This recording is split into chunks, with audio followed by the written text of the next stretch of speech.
dupa ataupun kemenyan ni dia akan sentiasa bau harumnya atau wanginya apabila dibakar. Ya, ya. Okey. Tapi kenapa ya Romo?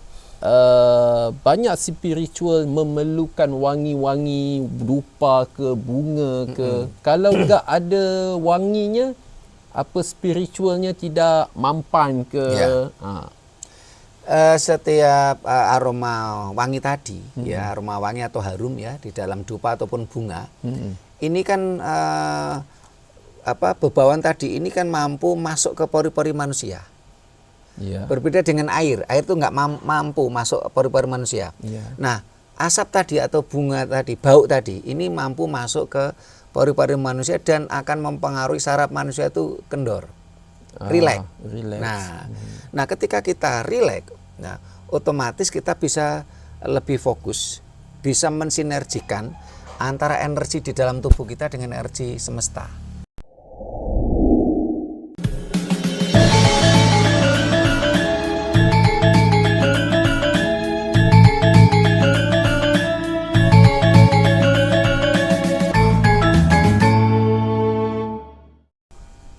Rahayu. Rahayu. Para pemirsa Raket Prasojo TV channel yang kami hormati, selamat berjumpa kembali dalam kegiatan Yayasan Raket Prasojo, sebuah lembaga pengkajian, pelestarian, dan pengembangan budaya Nusantara. Nah, para pemirsa, kita masih di Malaysia sekarang, tepatnya di daerah Sahalam, Kerajaan Selangor, dan ini juga bagian dari Malaysia.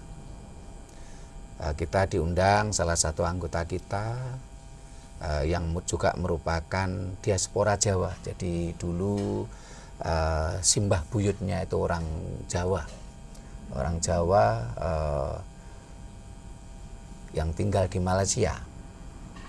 Nah, ketika kita mau berangkat ke Malaysia, ini Kang Fateh ini minta dibawakan dupa.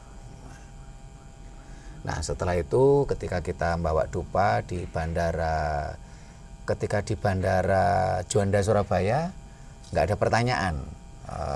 Barangkali orang yang di bandara Juanda Surabaya itu sudah tidak begitu asing dengan dupa. Tapi ketika kita tiba di bandara Kuala Lumpur, ya, ketika ada pemeriksaan itu di kastam. Nah, ini petugasnya ini tanya, ini apa? Ketika saya bilang aromaterapi, dia masih bingung. Kok aromaterapi seperti lidi? Akhirnya dibongkar. Dia tanya, kok aromaterapi seperti ini? Caranya bagaimana? Saya bilang ini dibakar nantinya. Oh, seperti obat nyamuk. Oh ya, seperti obat nyamuk. Nah, ini akhirnya kita akan coba bahas.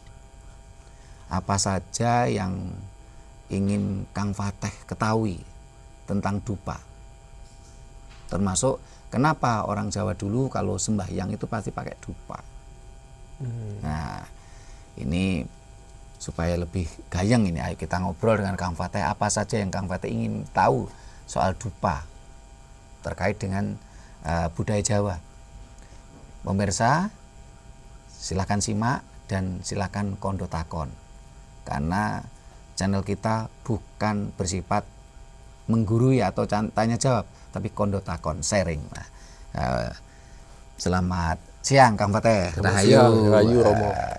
Ini Kang Fateh ini yang sebagai diaspora Jawa ini, apa saja yang Kang Fateh ketahui dan yang ingin ketahui tentang dupa ini? Ya. Okey. Pada mulanya saya sangka Jawa ni tidak menggunakan seperti ini. Ya. Yang saya biasa lihat dulunya kemenyan.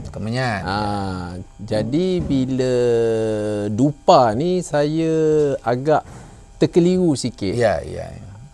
Dupa ni sama seperti kemenyan ke atau seperti ini? Ya.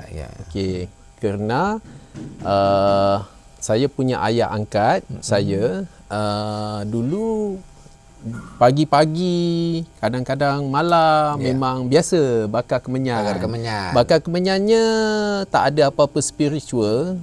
Cuma apa yang saya lihat, lebih bagi rumahnya Ya, harum, biar harum, wangi kan. Ya.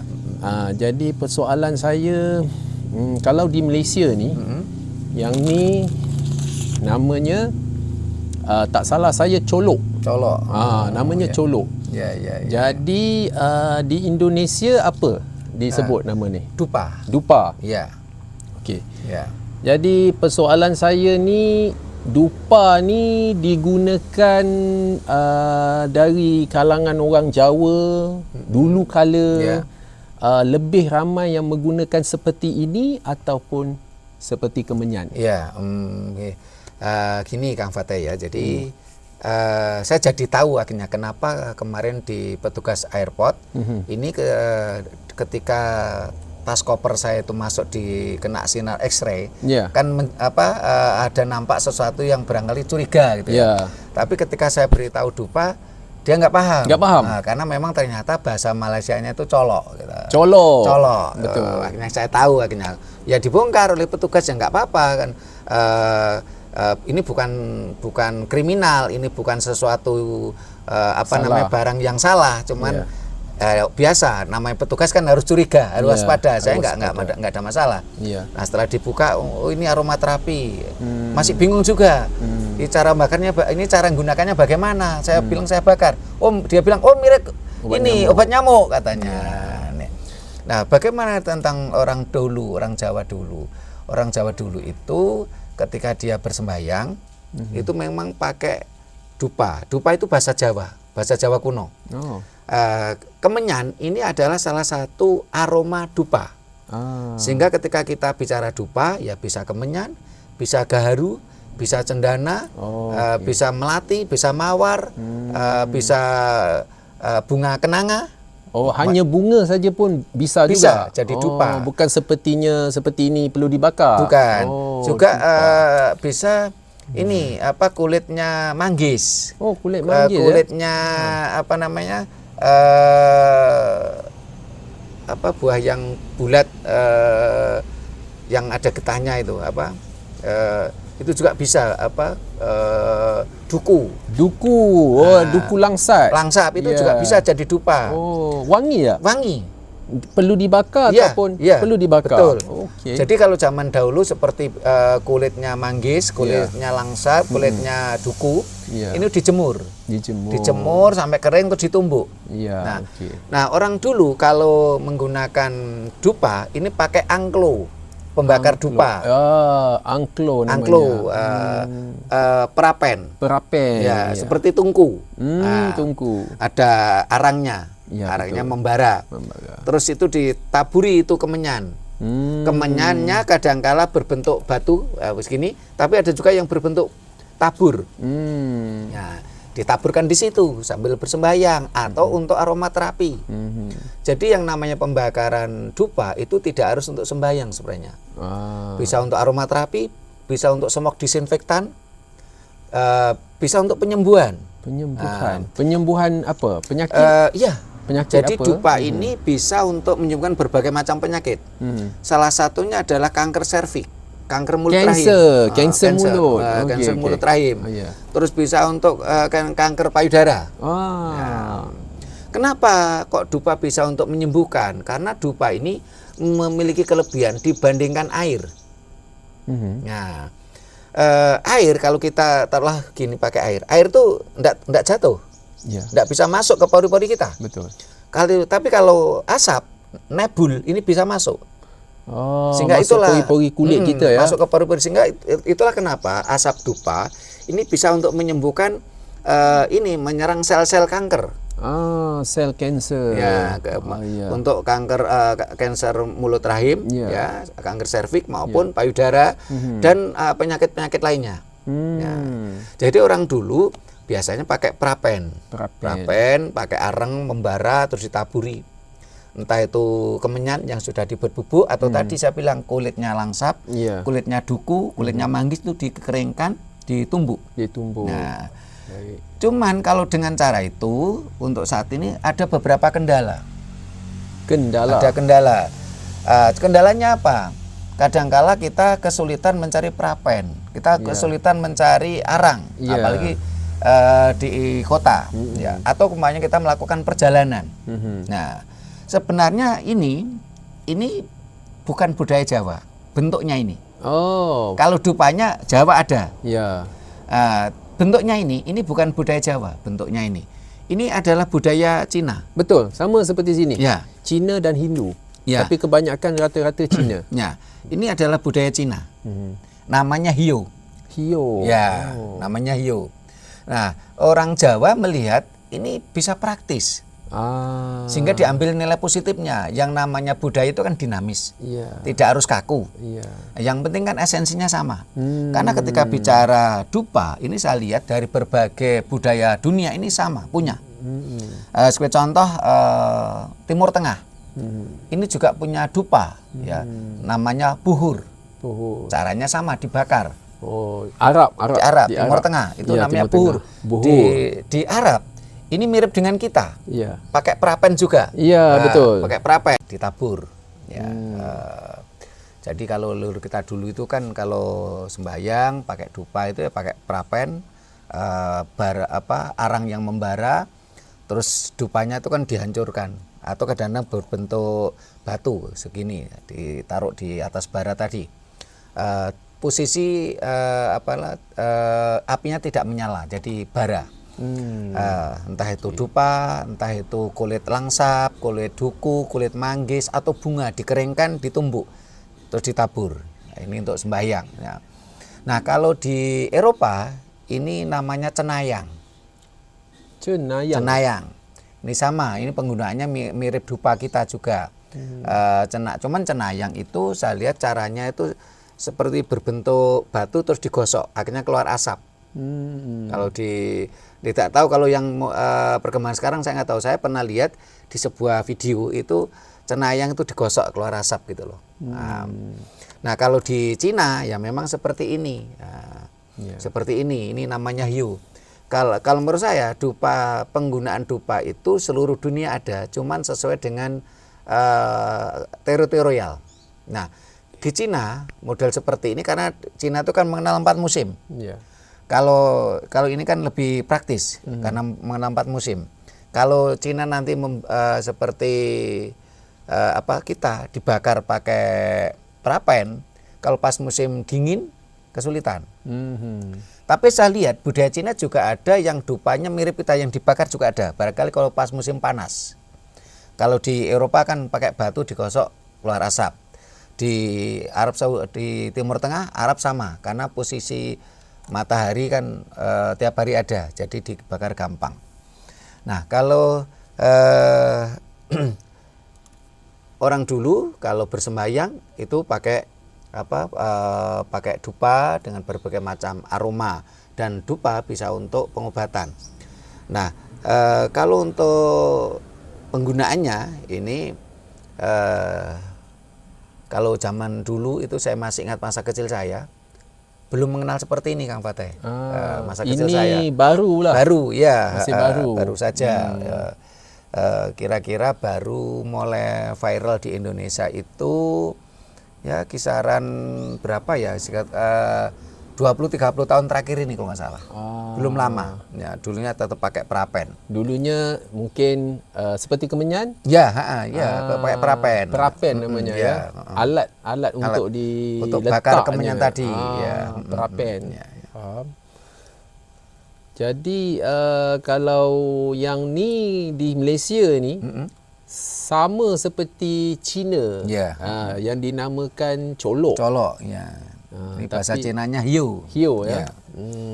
So penggunaan seperti ini lebih praktikal. Lebih praktis lah. Ya. Dibakar je lalu dicocok. Ya. Okey. Baunya wangi. Bau ketika kita bicara aroma, aroma dupa itu ada 2. Okey. Ada wangi, ada harum. Harum dengan wangi tak sama ya? Tak sama. Kalau ini memang aroma wangi ini. Ni wangi. Ini aroma wangi. Okey. Aroma wangi itu lebih cenderung reaktif. Ya. Kalau orang Jawa bilang aromanya ini agak sedikit reaktif lah bahasanya. Ataupun wangi maksudnya lebih keras. Lebih keras. Ya betul, lebih keras. Harum lebih lembut lebih soft, ya? lebih lembut. soft. Ya, kalau harum. Okey. Kalau di Malaysia ni wangi dengan harum yang setahu saya sama. Dikiranya Kalau sama. Wangi, wangi ya harum, Ya. harum ya wangi. Kalau di yang Jawa saya tidak. tahu. Ya, di Jawa tidak. Tetapi pengetahuan ini juga tidak semua orang Jawa tahu. Banyak orang Jawa yang kadangkala karena tidak mengetahui tentang dupa, dia sudah berstatement negatif. Sudah bicara negatif karena dia tidak tahu tentang dupa. Padahal penggunaan dupa ini sangat universal. Penggunaan dupa itu menyeluruh seluruh dunia semuanya pakai. Ya, betul. Ya. Hingga di Arab Saudi Di Arab pun Saudi pun menggunakan. ada. Dinamakan apa tadi? Buhur. Buhur. Kalau di Arab Saudi. Ya. Di Malaysia juga ada kedai-kedai Arab Saudi di mana mereka menjual minyak wangi daripada Arab kan, daripada kayu gaharu. Saya ada nampak mereka menggunakan apa nama dia tu? Kalau di Indonesia panggil apa? Prapen. Prapen. Seperti prapen, ada asap dan mengeluarkan bau yang seperti ini juga. Cuma baunya lain sedikit. Asap pun banyak. Karena kalau bicara aroma, setiap bangsa kan memiliki selera sendiri-sendiri. Seperti tadi Kang Fateh bilang gaharu. Gaharu ini sama-sama aroma gaharu itu juga macam-macam. Kalau gaharu Jawa atau gaharu Malakensis itu lebih cenderung harum. Soft. Lebih soft. Tapi kalau gaharu buaya atau gaharu boyo atau gaharu hitam atau gaharu Kalimantan atau gaharu Papua itu lebih cenderung wangi, cenderung reaktif. Sehingga kalau di suku Dayak, terus di Papua, ini gaharunya ini dibakar ketika pada waktu dulu itu ada perang suku.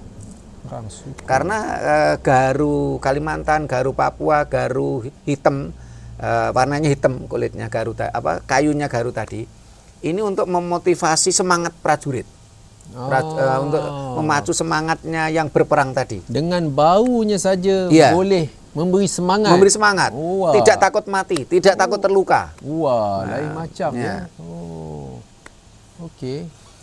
Jadi aroma itu memang ada dua, ada wangi, ada harum, ada soft, ada reaktif. Ya. Maknanya yang ini bau seperti ini. Kalau ini wangi ini. Ini wangi. Ya, sehingga bagaimana nak tahu wangi dengan harum? Ada tak bagi tahu di label ni? Ni kita panggil label lah kan? Kalau secara umum, secara objektif tadi kalau wangi itu reaktif. Ya, kalau harum itu soft. Tapi kalau di produksi kita, Yayasan Rakyat Prasojo, karena kita produksi juga dupa, walaupun Yayasan Rakyat Prasojo, Rakyat Prasaja. Boleh tengok ni kan. Makna yang bau seperti ini adalah bau yang wangi, bukan harum. Yang wangi. Warnanya merah. Ya. Kalau harum ada tak dekat sini, nanti saya tengok. Ada yang kemarin saya bawa yang itu aroma melati. Yang ni. Ini sama-sama aroma Dewan Daru, tapi ini lebih soft. Lebih soft. Maknanya ni harum. Ini semi. Semi. Antara harum dan wangi. Kalau yang saya bawakan itu yang harum, yang ini aroma garu sama aroma melati. Jadi nak tahu ni warna kuning. Yang warna merah ni yang reaktif, yang murni wangi. Kalau ini semi karena saya campur antara wangi dan harum. Apa bahannya di dalamnya? Ini dari buah Dewan Daru. Buah Dewan Daru. Ya, yang tumbuh di Gunung Kawi. Gunung Kawi ni di Malang kan? Di Malang. Jadi dari tumbuhan saja. Ya, dari tumbuhan. Satu jenis tumbuhan. Ya. Apa nama tumbuhan tadi? Dewan Daru. Dewan Daru. Ya. Dari daunnya ke atau dari buahnya ke? Ini kita buat dari buah sama daunnya. Dicampur. Saya cuba bakar. Ya. Nak tengok, nak rasa baunya macam mana. Katanya bau harum. Ini semi. Semi. Sehingga saya istilahkan ini Dewan Daru klasik. Jadi bakarnya betul pegang seperti ni atau pegang di sini kot.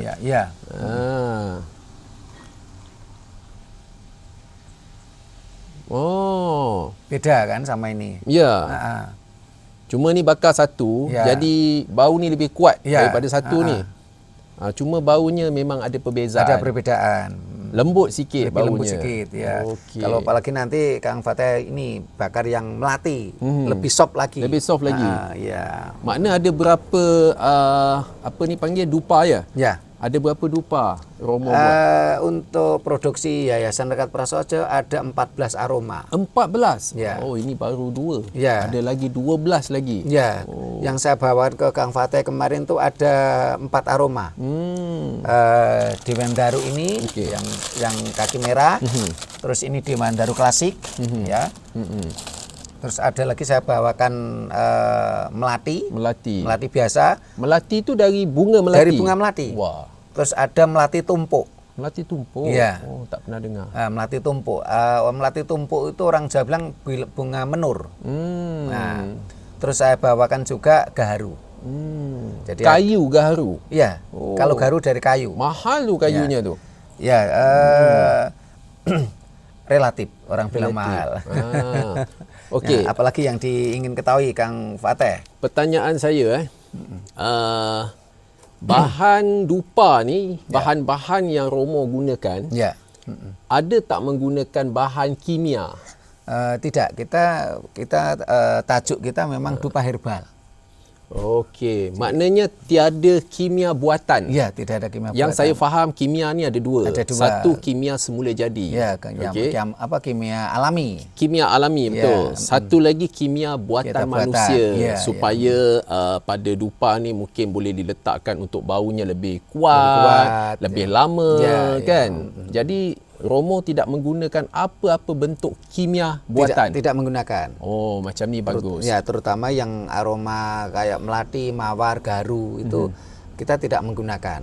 Termasuk dupa yang ini Yang Dewan Daru ini. Ini Dewan Daru, yang ni nama dia apa tadi? Ini Dewan Daru, ini Dewan Daru klasik.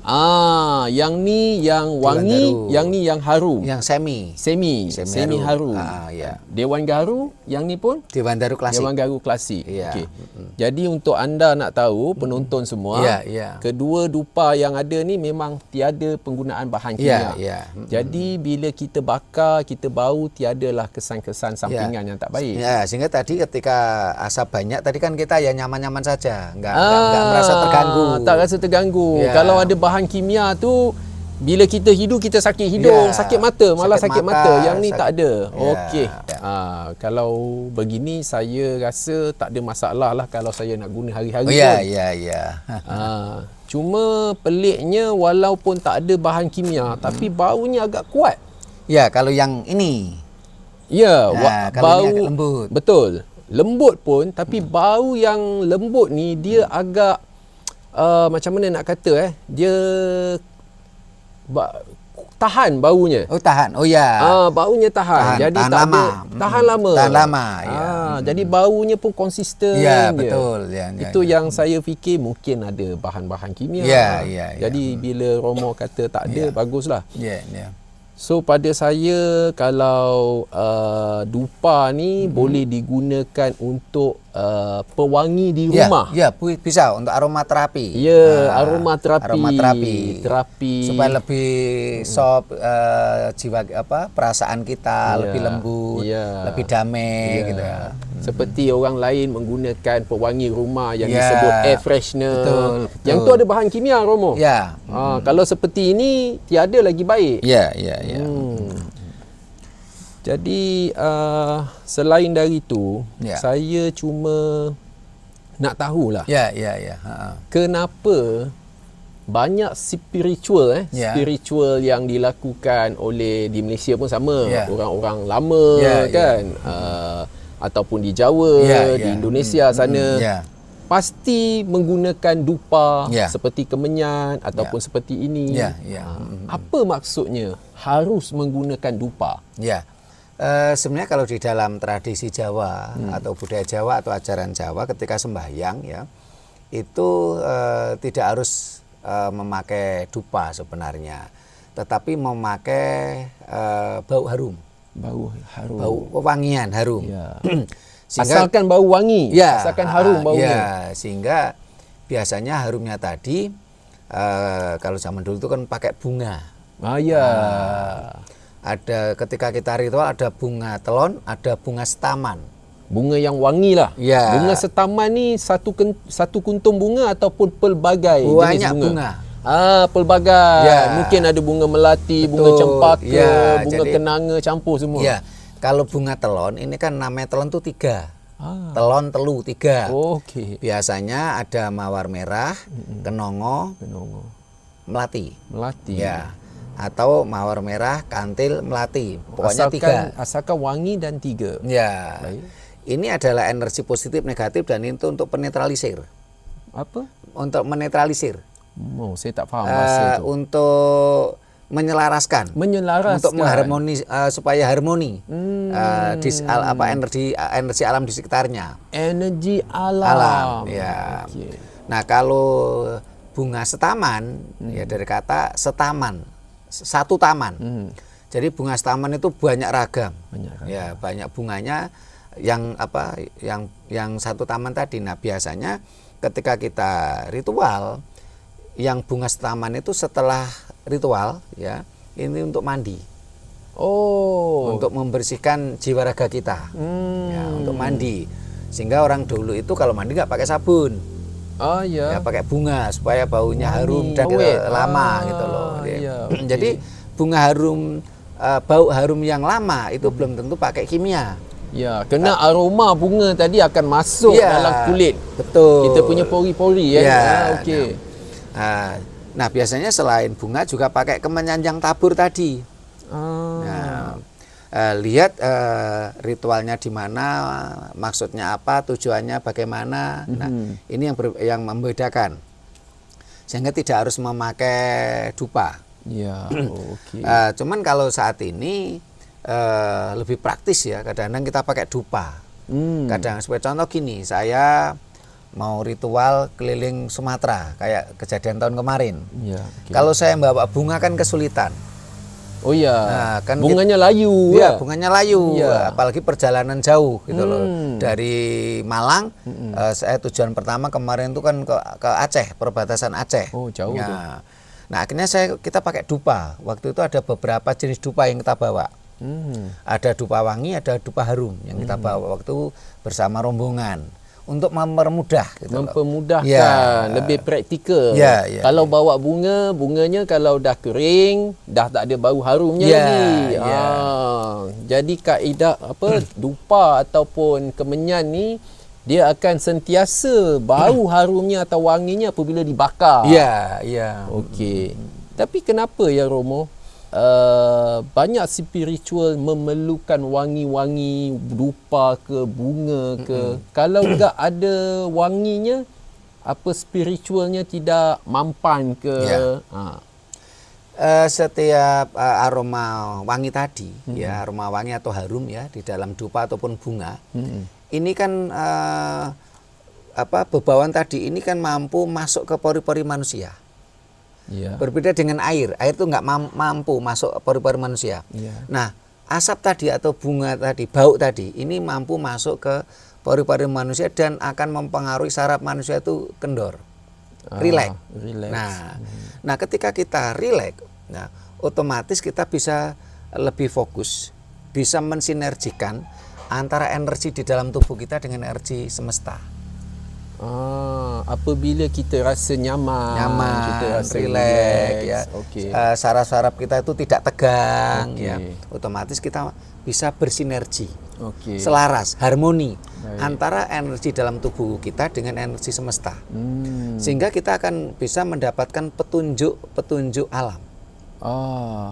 Ada tak unsur-unsur daripada bau wangi ini mendatangkan unsur-unsur yang alam gaib, yang dapat sinergi tadi, alam gaib dapat mengetahui ke dengan pembakaran yang wangi-wangi seperti dupa atau bunga tadi? Ada entitas-entitas lain tuh karena memang kita kan bagian dari alam semesta.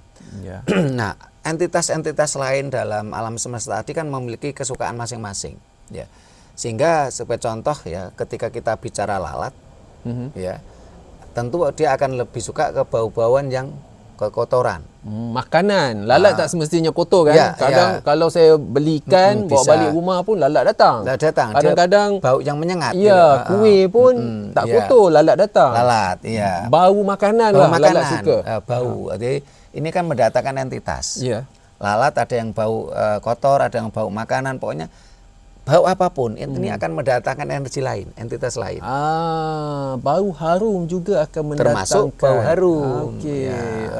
Ini akan mendatangkan entitas lain. Karena itu tentunya ketika kita ini bersembahyang, ya, tentunya kan kembali kepada sang pancer, diri manusia. Dia sembahyang mau apa, untuk apa, bagaimana. Jadi bukan jangan disalahkan ini dupanya. Dupanya nggak salah. Nggak salah. Dupanya cuma untuk mengharumkan, sarana, mengharmonikan. Sarana. Okey. Jadi dupa ni juga boleh, yang saya faham apa Romo kata ni, boleh membuka tirai. Betul. Kepada alam gaib kan. Ya. Okey. Selain daripada membuka tirai juga akan memberi kebaikan pada tubuh badan kita kan. Kita merasa nyaman, rileks, aromaterapi ya. Otomatis kita akan nyaman hidup ini, bahagia dan sehat gitu. Termasuk juga bukan rahasia lagi, beberapa virus ya. Virus ini akan bermusuhan dengan aroma-aroma tertentu. Ya. Sehingga banyak penyakit yang bisa dilawan dengan aroma. Ya, contoh waktu masa pandemi kemarin. Ya, ini banyak sekali orang-orang yang bahkan sudah kena positif COVID, ya, pandemi. Ya, itu saya suruh bakar dupa, dia sembuh. Bahkan di desa-desa di daerah Jawa, khususnya Jawa Timur, ini yang membuat saya terinspirasi membuat dupa itu masyarakat di desa. Jadi, mana Romo punya penghasilan dupa ni sejak pandemik? Sebab pandemi. Kalau sebelum pandemik Romo tak buat lagi dupa ni. Ya. Kena dorongan daripada desa. Minta Romo buat. Orang-orang desa tidak minta saya buat. Tapi ketika saya pergi ke desa pada masa pandemi, orang-orang desa itu membuat api unggun. Membakar sesuatu. Tetapi istilahnya bukan api unggun. Orang Jawa bilang bediang. Bediang itu tidak ada apinya yang menyala. Tetapi dia keluar asap. Asapnya pedih tu asapnya. Nebul ya. Ya. Tak tahu apa nebul. Nebul itu konsep asap, pengobatan asap. Nah, dari situ saya berpikir, ternyata asap ini bisa menjadi semok disinfektan. Nah, karena itulah saya terpikirkan untuk membuat dupa. Tapi bagaimana? Karena selama ini kan banyak penggiat-penggiat budaya di Indonesia, khususnya Jawa, kan juga memakai dupa. Dupanya itu saya lihat seringkali kadang-kadang ada kimianya, sehingga di mata perih. Ya. Mata tu pasal pedih kan? Napas terganggu, sakit dada. Saya mencoba membuat dupa, ya. Saya kerjasama dengan teman. Karena untuk membuat dupa itu kan memang butuh mesin. Saya nggak punya mesinnya. Saya punya teman yang biasa produksi dupa. Biasanya dia juga produksi dupa kimia. Terus saya bilang saya punya keinginan untuk membuat dupa herbal. Terus kita diskusi, dia sanggup untuk tanpa membuat tanpa bahan kimia gitu loh. Jadi untuk produksinya memang kita serahkan ke teman karena kita nggak punya mesinnya. Paham. Nah, akhirnya itu kita pasarkan, kita tawarkan ke teman-teman. Nah, waktu itu banyak teman-teman yang sudah positif COVID pandemi sembuh. Jadi negatif ya? Ya, jadi negatif, tidak jadi positif COVID. COVID. Wah, macam ni luar biasa ya. Dengan dupa saja virus COVID tu boleh terhindar. Tak suka. Di situlah permulaannya perusahaan Romo dengan saya dupa. buat dupa itu tahun 2020. Maknanya sekarang ni tahun dah 2026, sudah 6 tahun. 6 tahun. Wah, ini bererti berhasil. Maknanya jualannya boleh konsisten sampai sekarang. Banyak juga ada sambutan lah. Sambutan ada, walaupun tidak begitu besar ya, karena pasar terlanjur yang banyak itu kan dupa kimia. Harganya lebih murah. Dupa yang alami kosnya lebih tinggi kosnya. Ini anda kena take note. Maknanya kalau untuk penggunaan dupa, guna dupa yang tanpa bahan kimia. Tak sakit mata, tak sakitkan jantung, dada kan bila kita bernafas. Ya, kalau pemirsa lihat di video kita tentang Wilujungan Suro, itu kan semua bakar dupa itu di semua depan semua orang bakar dupa. Jadi asapnya banyak kan? Asapnya banyak. Kang Fateh kan pernah tengok itu videonya. Ada. Tapi mereka nyaman-nyaman saja gitu loh. Meskipun asapnya banyak, gak pedih ke mata, gak sesak di dada, gak sesak nafas kan? Nyaman. Faham. Itulah luar biasanya daripada alami ya. Ya, betul. Maknanya penggunaan dupa ni atau pewangi seperti bunga memang ada spiritual untuk pembuka tirai alam gaib. Betul. Tapi bagi kita yang tak ada nak sampai membuka tirai alam gaib, kita bisa gunakan untuk aromaterapi diri kita, wangikan bau rumah kan, daripada yang bau gak enak, ada dupa boleh jadi enak baunya. Semua material alam itu kan punya energi. Tergantung kita mampu nggak untuk mensinergikan energi tadi, mengharmonikan tentang energi tadi. Semua punya energi, termasuk bau-bauan, termasuk tadi ini kan materialnya kan material buah, material bunga, semua ada energinya. Tergantung kita mampu tidak untuk mensinergikan energi semesta tadi. Baik. Nah, apalagi Kang Fateh yang ingin tahu ini? Jadi saya rasa tak ada apa lagi saya nak tanya, sebab cuma saya dah faham lah, maknanya apa yang Romo bagi tahu memang ada penggunaan spiritual, amalan spiritual menggunakan pewangi kena untuk menyelaraskan diri kita supaya diri kita lebih rasa nyaman.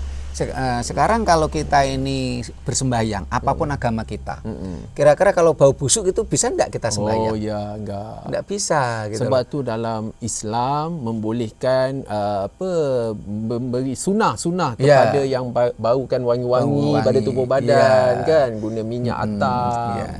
Jadi ini tidak ada kaitannya dengan kaitannya dengan sesuatu tujuan negatif, karena ini cuma sarana. Mau negatif atau positif itu tergantung si penggunanya, bagaimana dia cara memakainya, dia punya tujuan apa, tergantung. Apapun agamanya bisa kita bayangkan bagaimana kalau kita sembahyang dengan bau busuk. Bahkan saya pernah lihat di Arab Saudi, di sekitarnya Mekah kota suci ya, ini bakar dupa. Bakar dupa juga. Terus saya pernah lihat cuma namanya bukan dupa. Buhur. Apa namanya? Buhur. Terus saya pernah lihat juga ini orang-orang Katolik ketika dia sembahyang. Ketika misa. Itu juga pakai dupa.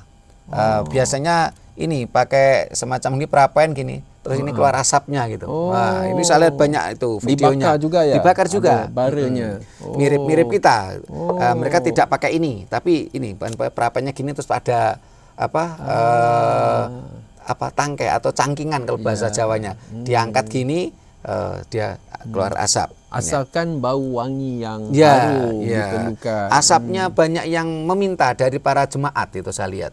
Bahkan kemarin saya waktu masa pandemi kemarin di Malang, banyak teman-teman yang saya yang juga pejabat ya, dia sebagai garis depan untuk penanganan COVID. Ada yang orang yang agamis ya, awalnya kan dia karena dia duduk oleh gurunya, katanya ini syirik musyrik. Awalnya kan dia nggak mau pakai awalnya. Terus saya bilang, kenapa harus menyalahkan dupa? Kalau kamu ingin selamat coba aja bakar ini. Terus dia tanya, bagaimana doanya? Terserah. Kamu pakai doa boleh, tidak pakai doa pun boleh. Nah, seperti gini. Kita makan nasi, kita doa atau tidak tetap kenyang. Cuman kalau kita berdoa ada semacam sugesti. Tapi walaupun kita nggak berdoa, makan nasi pasti kenyang. Sama dengan ini, kita berdoa atau tidak, ini akan membawa energi positif ke kita. Apalagi yang kita dupa itu, yang kita bakar itu aroma harum, ya, bukan aroma wangi. Karena tadi sudah sempat saya sampaikan, bicara gaharu, ketika baca gaharu Jawa atau gaharu Malakensis, ini harum, soft, lembut. Tapi ketika kita bicara gaharu Kalimantan, gaharu Papua, gaharu hitam atau orang mengatakan gaharu buaya, ini cenderung reaktif, membakar semangat. Ini mereka pakai doa atau tidak, ini mereka akan terpengaruh. Nah, karena ini semangat, ya? Iya, karena ini energi semesta kan gitu. Ya, karena bahan-bahannya daripada semesta. Dari semesta, dari alam. Dari alam. Nah, terus makanya cara bakarnya. Jadi kalau mau doa silakan, tidak silakan. Urusan kita yang bakar. Nah, ini bakar gini, ya.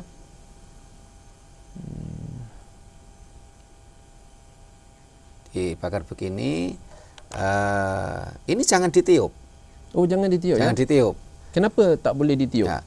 Kalau ditiup, apalagi kalau untuk sembahyang, tak elok. Tak elok. Untuk sembahyang kok ditiup? Mengapa ya? Sementara dari mulut kita kan ada kotoran, bau kotoran, busuk, ada bau busuk, ada bau mulut, ya, ada bakteri, gitu bakteri.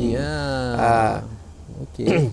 Yang nanti tentunya akan mempengaruhi aroma ini. Jadi kalau nggak tiup macam ni ya? Ya, jadi gini aja udah mati. Atau biarkan aja mati sendiri tadi.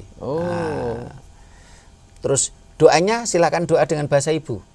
Tidak harus sama dengan saya yang bahasa Jawa. Bahasa ibu ni apa maksud bahasa ibu itu adalah bahasa ketika kita kecil, kita berkomunikasi dengan ibu kita. Maknanya kalau macam saya guna bahasa Melayu. Malaysia, bahasa Melayu. Dia cakap bahasa Melayu. Saya pakai bahasa Jawa. Bahasa Jawa. Ya. Kalau orang Cina, bahasa Cina. Ya, karena di dalam ajaran Jawa itu berdoalah dan bersembayanglah dengan bahasa ibu. Tidak harus dengan bahasa tertentu gitu loh. Paham. Ya, karena pengertian dalam ajaran Jawa, Tuhan itu Tuhan semesta. Bukan Tuhan bangsa tertentu yang Tuhan hanya universal lah. Ya, Tuhan yang universal kalau ajaran semesta. Jawa. Ya, semesta. Tuhan universal. Di dalam ajaran Jawa tidak mengenal namanya kalau berdoa harus pakai bahasa Jawa saja. Tidak. Kalau ada yang mendogma, kalau kamu berdoa harus pakai bahasa Jawa, itu kan kita menghina Tuhan. Tuhan kok bodoh banget, ngertinya cuma bahasa Jawa saja. Bahasa apa saja boleh. Yang bahasa kita faham, yang kita tahu. Bahkan kita kalau di dalam ajaran lain, ini hanya ada doa namanya doa lisan. Jawa ada doa lisan, ada doa material. Doa lisan ya keluar dari mulut kita, dari hati nurani kita. Tapi ada doa material. Contoh umpamanya, selain tadi saya bilang, selain ada dupa kan ada bunga. Ini kan doa material. Karena di bunga tadi ada material dan ada energinya. Orang sesetres apapun, orang semarah apapun, ya, lihat bunga pasti gimana nih Kang Fata yang pecinta bonsai ini. Orang stres lihat bunga, lihat bonsai gimana? Kalau saya saya nampak bunga yang indah dan ada baunya. Saya tertarik. Ya. Terasa sejuk, nyaman. Kalau bunga yang enggak indah pun, kalau ada bau yang harum atau bau yang wangi, saya tertarik. Itu pada saya. Tapi kalau orang lain mungkin ada juga yang tengok bunga enggak rasa apa-apa. Tapi saya yakin siapapun mereka lihat bunga itu tidak akan muncul rasa marah. Boleh jadi. Kena bunga tu dengan warnanya, dengan keindahan. Itu warnanya hijau menyejukkan, harumnya itu membuat nyaman. Akan berbeda ketika kita melihat darah. Berbeda. Ini para pemirsa, ini bonsai anting putri. Ini kalau orang Jawa bilang ini kemuning. Ini baunya wangi. Wangi ini. Ini biasanya bunganya kemuning juga untuk sembahyang. Untuk sembahyang. Sembahyang bisa gitu loh. Sembahyang dalam sembahyang apa? Sembahyang dalam berbagai ritual. Agama apa sembahyangnya? Otomatis yang pakai ini ritual-ritual Jawa. Tapi kalau untuk sembahyang Islam juga boleh. Sebab dia ada bau yang baik, bau wangi. Mana boleh diletak seperti apa tadi nama? Cerapen. Prapen. Kalau di Prapen. prapen ini harus dikeringkan dulu bunganya. Oh, kalau dikeringkan enggak bau. Ya. Bunga-bunga tertentu walaupun kering bau, kayak mawar, melati, kenanga itu bau. Nah, kalau bunganya bunga segar itu tidak diprapen. Tapi ditakir daun pisang. Oh, iya, macam seperti itu ya. Ya, takir daun pisang. Daun pisang yang dibuat seperti mangkok. Oh, seperti cawan. Keluarlah aromanya. Ya, ini kan merupakan energi. Ini kan doa material. Betul. Sehingga ketika orang Jawa, taruhlah dia lisannya tidak pandai bercakap, ya, dia sembahyang tanpa bercakap pun nggak ada masalah. Karena dari material-material untuk sembahyang tadi ini sudah merupakan doa. Ya, baik. Okey, ini dah cukup padat pada saya ni. Banyak yang terjawab lah. Ya. Saya kenanya, saya tak tahu dupanya seperti ini, kan. Jadi bila Romo tanya dupa, boleh bawa dupa melati, dupa apa lagi, gaharu. Saya kata bawa ajalah Romo, kan. Apa yang ada. Bila sampai, ini kelihatan seperti colok betul ni. Colok ni. Colok biasanya orang yang Cina, kan, beragama. Kemarin di petugas airport di Kuala Lumpur saya bilang dupa nggak ngerti. Sampai akhirnya dibongkar tas kita. Ya enggak apa-apa, ini bukan kriminal, ini bukan barang yang terlarang seperti narkoba gitu loh. Nah, baru setelah kita buka dia tanya, "Ini apa? Aromaterapi, caranya bagaimana?" Dibakar. Dia bilang, "Oh, ini obat nyamuk," katanya. Seperti obat nyamuk. Seperti obat nyamuk. Baik Romo. Ada lagi yang ditanyakan Kang Fateh? Enggak apa, dah tak ada dah. Semua dah cukup dah. Ya, terima kasih Kang Fateh. Ini para pemirsa sudah kita ngobrol dengan Kang Fateh. Kang Fateh ini keturunan Jawa. Kalau istilah kerennya apa? Diaspora Jawa. Keturunan Jawa dulu mbah buyutnya yang lahir di Jawa. Dari di Jawa Indonesia. Pergi ke Malaysia. Ke Malaysia itu mbah buyutnya. Tapi kalau orang tuanya sudah lahir di Malaysia. Ya, atuknya pun lahir di sini. Oh, atuknya. Cuma mbah saja. Mbah ni bapak pada atuk. Ya, memang dari Jawa. Iya, jadi mbah buyutnya dari Jawa. Kalau atuk terus orang tua sudah lahir di sini. Ya, betul. Berarti keturunan keempat sudah Kang Fateh. Betul. Iya. Keturunan keempat. Tapi luar biasa. Tidak ingin kehilangan Jawa, masih ingin menjadi Jawa. Karena Jawa memang bukan sekedar sukuisme. Jawa bukan sekedar teritorial. Jawa adalah value, nilai. Jawa adalah karakter. Jawa adalah moral. Sehingga kalau orang keturunan Jawa generasi keempat saja masih kepingin bersemangat belajar Jawa, bagaimana dengan Anda yang masih tinggal di Jawa? Apa nggak malu nih sama Kang Fateh ini? Wah, untuk belajar walaupun biaya mahal, tetap belajar. Tapi ngomong Jawa tak pandai lagi ngomong. Pelan-pelan. Saya faham. Belajar. Kalau bercakap, kalau dengarnya faham. Nak bercakap agak susah sikit. Ya, belajar lama-lama. Nah, para pemirsa, demikian tadi obrolan kita ya. Mudah-mudahan bermanfaat untuk kita bersama. Bila mana ada kata-kata kami yang kurang berkenan, tata krama kami yang kurang memadai, kami mohon maaf. Terima kasih, sampai jumpa di kegiatan kita lainnya. Rahayu. Rahayu.